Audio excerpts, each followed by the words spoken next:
Bismillahirrahmanirrahim. Assalamualaikum warahmatullahi wabarakatuh. Good morning, ma'am. My name is Nadia Nurul Araya, NIM 19006099. Final exam, Sociology of Education. Okay, I will answer the question for number 1.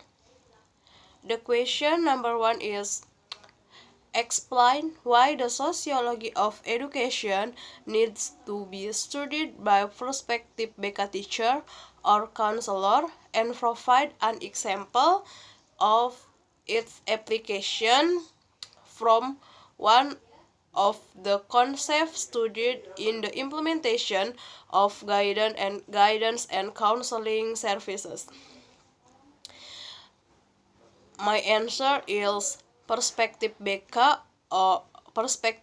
teacher or counselor need to study the sociology of education for several, such as number 1, the counselor must be able to prepare students to become a society based on knowledge and professional life experiences to live in the community, and understand that the world is constantly changing with all its effects.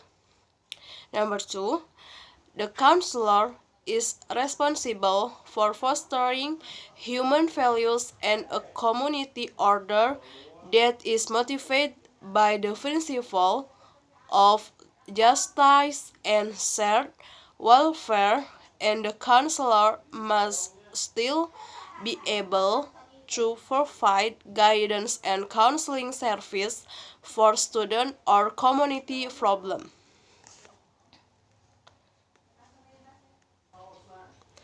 And last, number 3, the counselor is expected to be able to enlighten his student to understand a world that is always changing rapidly and is always ready to change and learn, so as not to become a lagging society. For example number 1 is education as an agent of change. The counselor can provide guidance and counseling, service to students regarding the preparation needed to welcome the changing world that is changing so fast. And number 2, provide individual or group counseling services regarding problems or obstacles experienced in preparation for a very fast changing world.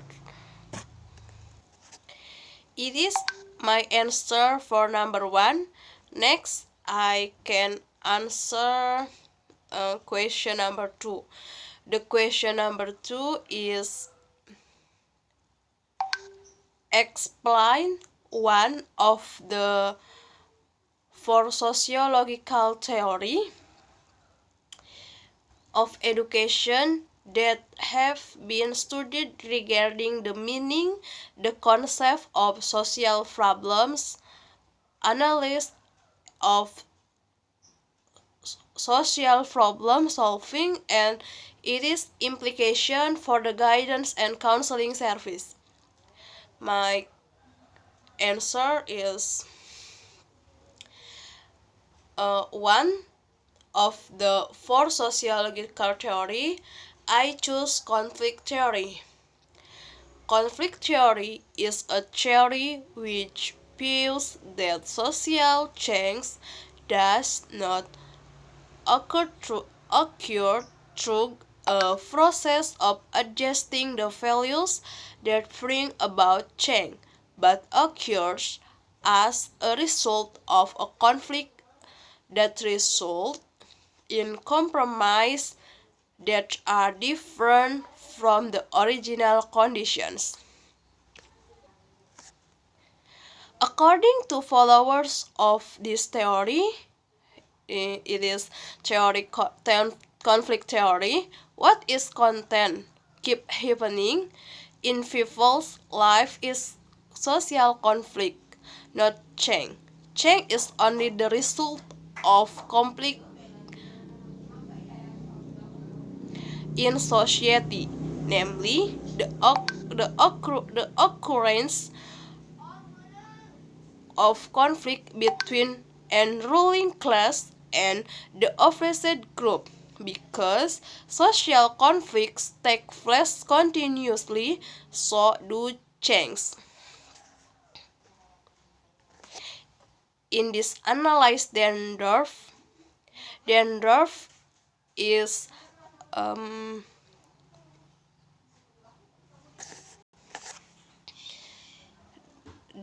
Dahrendorf is figure in this theory.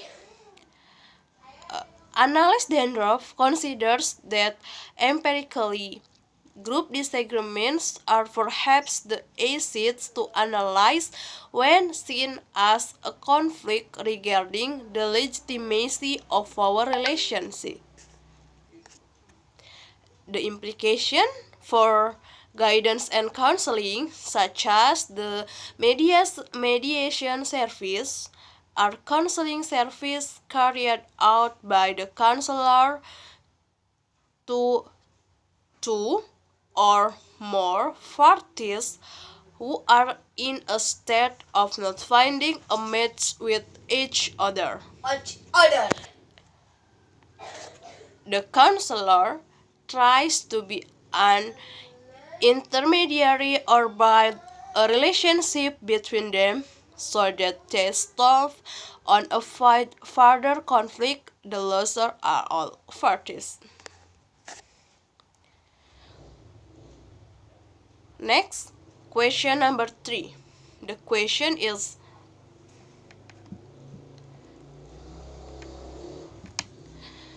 explain how the influence or relationship of a culture and individual or client values system through the implication of guidance and counseling service. My answer is, counselor is a profession that emphasizes professionalism in various approach culture issues and include as a new awareness to build counseling interaction. Corres 2005 suggests that multicultural counseling has three dimensions of competence, namely, competence number 1 is belief and attitudes. Competence number 2 is knowledge, and competence number 3 is skills and intervention strategies. The counselor's beliefs and attitude concern personal bias, issues, values, and problems to be faced, and the ability to work in cultural difference. While the knowledge factor concerns to ability to build personal communication in a professional manner to provide service to clients with an understanding of diverse cultural background. Another competency that is not less important is the skill to use methods and strategies in explaining the objectives of counseling consistently in the background of various cultural perspectives.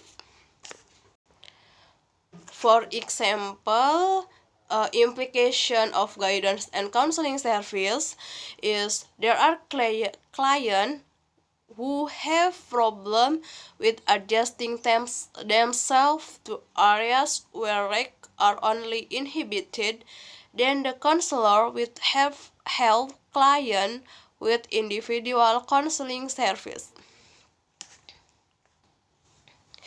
Last, question number 4.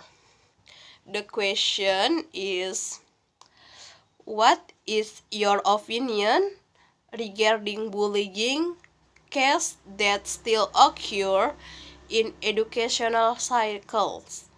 Please tell us what intervention can be made in this case. My answer is, in my opinion, bullying is persuasion behavior carried out by people who have power or both power and popularity to weak and powerless people and do not have the strength to fight offenders, and is followed by repetition, namely repetition of behavior. Bullying is divided into two, namely bullying verbal and bullying non-verbal.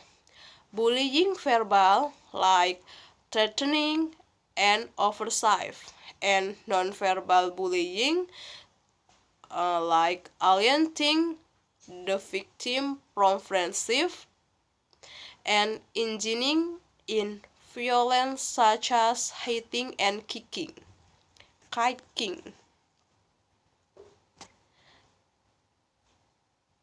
Interventions that can be done by the counselor, such as providing mediation services to mediate between two or more people, to become mediator in this bullying problem, and to provide classical services to provide an understanding of the dangers of bullying for both the perpetrator and the victim.